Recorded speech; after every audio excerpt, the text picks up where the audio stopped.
थोड़ी देर पहले ही power star Pawan Singh का एक वीडियो आपको प्यारा सा वीडियो देखने को मिला होगा, जो पवन सिंह ने अपने अपने खुद के आईडी पे शेयर किया है।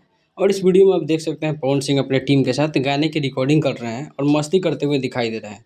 अब बात कर लेते हैं कि पवन सिंह शादी में जाने वाले हैं या नहीं। इसको लेकर के बहुत सारी अफवाहें उड़ रही है इधर उधर।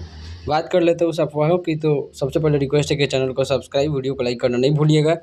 तो बात कर लेते हैं शादी के बारे में। तो पवन सिंह का शादी में जाने के लिए 1-2 दिन पहले ही ऐसा न्यूज़ आया था। आपको स्क्रीनशॉट भी देखने को मिला होगा, आगे मैं दिखाता हूँ। और खेसारी लाल यादव भी शायद जाने वाले हैं, ऐसे उनका भाई का एक इंटरव्यू आया था। जैसे कि ये आप स्क्रीनशॉट देख सकते हैं, पवन सिंह की टीम की तरफ से ही दिखाया गया था 3 दिन पहले ही कि पवन सिंह जा रहे हैं जो गहरियारा अपने भाई रघु सिंह के तिलक में। तो तिलक में पवन सिंह नहीं पहुँच पाए। उसके बाद उनके भाई का एक इंटरव्यू आया कि पवन भैया आएँगे, चाहे आज नहीं आ पाए तो कल या परसों आएँगे। तो अभी 2 से 3 दिन हो चुके हैं और पवन सिंह का जो है अभी तक कोई आता पता नहीं है, क्योंकि अभी अफ़वाहें जिस तरह से उड़ रही है कि पवन सिंह नहीं जा पाएँगे, बहुत सारा काम है और इधर बॉलीवुड प्रोजेक्ट भी है जिसमें पवन सिंह बिज़ी हैं और इसको लेकर के खबरें आ रही हैं। बाकी वीडियो अच्छी लगे सब्सक्राइब ज़रूर कीजिएगा। मिलते हैं।